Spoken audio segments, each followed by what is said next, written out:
ये काठियावाड़ की प्रसिद्ध रियासत भावनगर है, जहाँ पुराने रंग ढंग के साथ साथ नई शैली की अट्टालिकाएं भी बनी हुई हैं। सुंदर महल, बड़े बड़े तालाब, बाग बगीचे और विशाल मंदिरों ने नगर की खूबसूरती को कई गुना बढ़ा दिया है। प्रमुख स्थानों पर उन लोगों की मूर्तियां स्थापित हैं जिन्होंने जामनगर का गौरव बढ़ाया है। हिंद सरकार के उप प्रधानमंत्री सरदार पटेल हवाई जहाज से सौराष्ट्र के संयुक्त राज्य की स्थापना के अवसर पर यहाँ आ रहे हैं। सरदार पटेल 11:30 बजे हवाई जहाज से जामनगर पहुंचे। हवाई मैदान पर राज प्रमुख नावानगर के जाम साहब, उप प्रमुख महाराज साहेब भावनगर, श्री UN ढेबर, बंबई सरकार के गृह मंत्री श्री मोरारजी देसाई और नगर के दूसरे प्रमुख सज्जनों ने सरदार वल्लभ भाई पटेल का स्वागत किया और उन्हें हार पहनाए। हवाई मैदान से चलने के पहले हिंद सरकार के गृह मंत्री सरदार पटेल ने सैनिकों की सलामी ली। दरबार भवन के बाहर सड़कों और खुले स्थानों में अनगिनत नगरवासी सरदार पटेल की सवारी के आने की प्रतीक्षा कर रहे हैं। ठीक समय पर सरदार वल्लभ भाई पटेल नावानगर के जाम साहब के साथ राजकीय गाड़ी में दरबार भवन जा रहे हैं।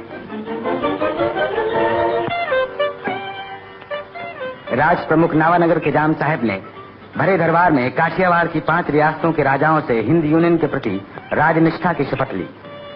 इनमें भावनगर के महाराजा साहेब, पालिताना के महाराजा साहेब, ध्रागंध्रा के महाराजा साहेब और कोटड़ा संघानी के ठाकुर साहेब भी शामिल थे। रियासत के प्रधानमंत्री श्री UN ढेबर और दूसरे मंत्रियों ने भी इसी प्रकार राजनिष्ठा की शपथ ली। महाराजा साहेब जामनगर ने सरदार वल्लभ भाई पटेल के सामने भारत सरकार के प्रति राजनिष्ठा की शपथ ली। जाम साहब ने इस शुभ अवसर पर भाषण देते हुए कहा कि आज 5 राजपूत राजाओं ने हिंद सरकार के प्रति राजनिष्ठा की शपथ ली है। वे अपने इतिहास और परंपरा को पूरी तरह समझते हैं, इसलिए आप लोगों को इनकी शपथ पर पूरा भरोसा रखना चाहिए। राज प्रमुख होने के नाते मैं संयुक्त राज्य के कामकाज को सुचारू रूप से चलाने की कोशिश करूंगा। अंत में सरदार पटेल ने अपने भाषण में कहा कि आज से राजकीय कामों में राजा और प्रजा का बराबर का अधिकार है, इसलिए प्रजा के कंधों पर भी बहुत बड़ी जिम्मेदारी का बोझ आ पड़ा है। सौराष्ट्र के पुनर्जन्म के साथ ही यहाँ के निवासियों का कर्तव्य है कि वे बापू के दिखाए हुए मार्ग पर चलकर इस नवीन सौराष्ट्र को सदा के लिए फलता फूलता बनाएं। सरदार पटेल दरबार भवन का कार्यक्रम समाप्त होने के बाद जनता को दर्शन देने के लिए बारजे पर पधारे। गांधी चौक में हजारों नर नारी सरदार पटेल के दर्शनों के लिए जमा थे।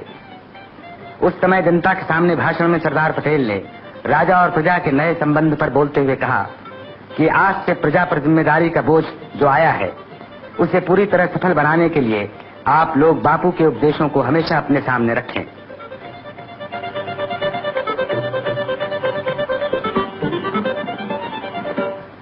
दूसरे दिन बारादरी में सरदार वल्लभ भाई पटेल ने सौराष्ट्र के राज प्रमुख जाम साहब और दूसरे राजाओं से भेंट की।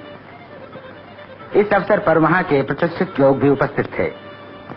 अंत में सरदार पटेल और राज प्रमुख दरबार भवन में पधारे, जहां नगर के प्रमुख निवासियों ने नावानगर के जाम साहब को एक सुंदर मंजूषा भेंट किया। जाम साहब ने नगरवासियों के प्रेम और श्रद्धा के लिए उन्हें धन्यवाद दिया। सरदार पटेल ने इस अवसर पर भाषण देते हुए कहा कि मैंने बापू की दी हुई शिक्षा के अनुसार, अर्थात प्रेम और आपस के मिलाप के आधार पर चलना सीखा है।